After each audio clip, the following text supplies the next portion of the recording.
Hi, I'm going to show you the invisible decrease in the double crochet.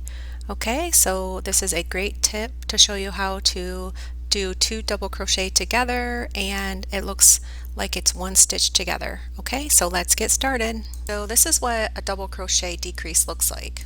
Okay, you're going into a double crochet, yarn over, pull through 2 loops, and then you yarn over, insert your hook into the next stitch to create the decrease. Grab the yarn, yarn over, pull through 2 loops, yarn over, pull through 3 loops. Now this is the regular way on how to do the decrease for 2 double crochet together, but I'm going to show you the way that makes it look more like 1 double crochet instead of 2 together.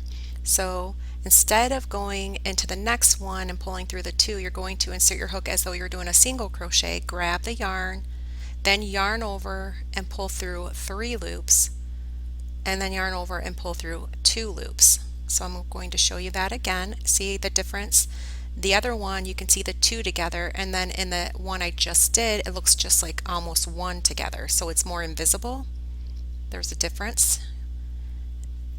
And I'm going to show you again if this is your first time. So yarn over, insert your hook, grab the yarn.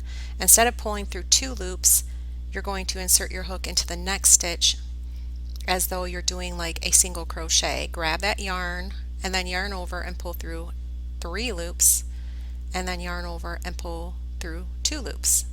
And it's that easy, just a little bit of a trick to it.